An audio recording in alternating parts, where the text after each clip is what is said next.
It's interesting to be here because podcasting, on the one hand, it's 7 years old, but that's pretty young.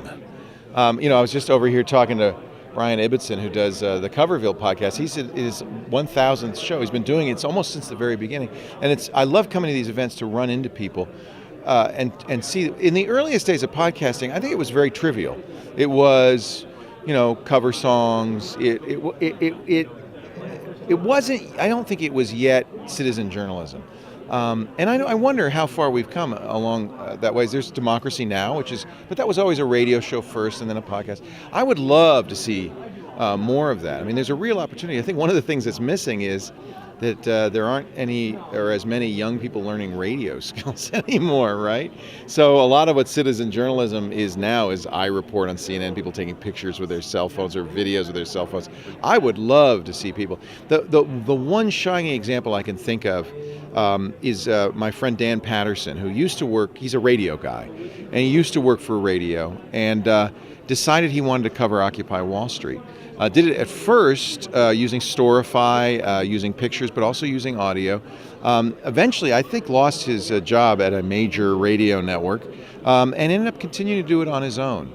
And Dan has then went on and covered the presidential campaigns and has been doing these great audio. He's filing on SoundCloud. He's posting pictures and stories on Storify. He's using technology in a really interesting way. And I have very high hopes for that. You're seeing things like the Arab Spring and the way it developed on Facebook and Twitter.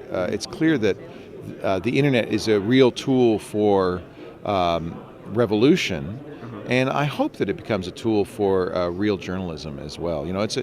Audio is a great, inexpensive medium that can be very effective in telling a story. What do you think about the commercial prospects for people to be able to support themselves doing podcasts and their own broadcasts? Yeah, it's a little tough.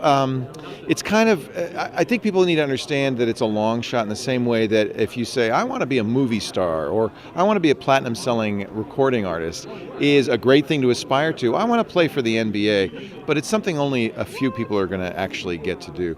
I've always said if you want a podcast, do it because you have something to say, you have a passion, you do it because you love it. Some people will make money doing it, but I think that's going to be a relatively small number of people, many of whom, like me, have roots in traditional media and are just taking our traditional media platform and moving it to the internet. The true independent who's making it is rare. There's a lot more Adam Carollas, Mark Marons, Chris Hardwicks, who had notoriety in mainstream media who then took it to the internet. But I think we're rapidly, as I said, this is in its infancy, we're rapidly coming to a time when I think some people will rise straight from the internet. Just as on YouTube, we're already seeing some true YouTube stars that came from YouTube. I think we'll see audio podcast stars who will make money, who will be able to make a living doing it. It's just so new. I think our biggest challenge is to let people know it exists. How about video news? And you're a news and Right. Online help. How about video online as a viable a commercial prospect for people who like to make it? I think there's a huge opportunity there, and one of the nice things that the internet brings us is global distribution. I think that's something not to ignore, is that the best that a television network can aspire to is national. Even CNN doesn't do a single channel for the world. If you're an internet broadcaster, you can be on YouTube and seen everywhere in the world. That's a real opportunity, and I think I mentioned in my keynote that I had done a talk in Dubai to Arab bloggers and podcasters at a TEDx conference there. And I said, here's your real opportunity to get around the traditional media, the government media, the big media companies, and to be heard and speak in your own voice. And I think that you almost have an obligation to do that, to let the world know the true voice of the Arab world, the true voice of any misunderstood subculture. So that's where the opportunity lies, I think. What about the removal of professional journalistic gatekeepers? And so you have the InfoWars and Alex Right. Jones, and any conspiracy gets credence. Yeah, and I really, in some ways, I bemoan that, but My friend Jeff Jarvis, who teaches journalism at the City University of New York, is very quick to point out that the gatekeepers didn't do all that good a job all along. Those of us who grew up with the New York Times as the journal of record, I think perhaps placed more trust in the New York Times than maybe we ought to have. I think it's very important for a generation growing up now to develop skills of critical thinking, of analysis, to understand that just because it's on the internet or on a blog doesn't make it true. However, the opportunity for everybody to have a voice, for you to go and gather materials from the original sources, if you're curious about the Arab Spring, you don't just have to watch it on CNN. You can watch Al Jazeera. Even better, you can watch and read tweets from people who are on the ground. And so I think there is a real opportunity, but we just have to treat news differently. There is no longer that kind of canonical source of truth.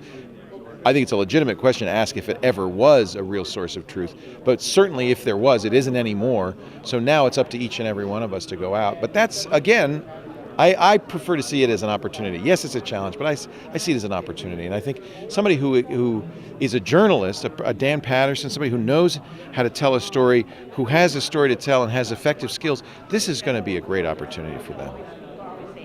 How do you keep humble? You? Oh, it's easy. I got 2 kids. I got a lot of people in my life who keep me humble. And frankly, doing what I do keeps me humble because I think it's interesting. I'll tell you a story. I taught Regis Philbin how to use Twitter. I was on one of his last shows. In fact, it was the episode he announced, I'm going to retire in 6 months.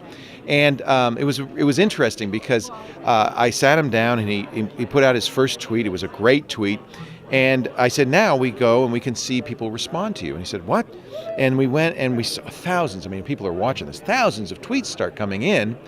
And he was blown away. He called his wife. He said, Joy, get on Twitter. They're talking about me. And it was the first time, even though this guy's been in media for 50 years, that he had the experience of a direct contact with his audience. At first, he loved it. A week later, he announced, I'm never tweeting again. There's plenty of people who, I think to keep an ego, you have to keep a distance from your audience. Because your audience will keep you honest and keep you humble. It may be that if for 50 years you've been able to work in a sealed environment where you don't have to ever talk to your audience, it's a little hard to talk to your audience. I don't have that luxury. I hear each and every day what a jerk I am, and it keeps me humble. You've never heard of me.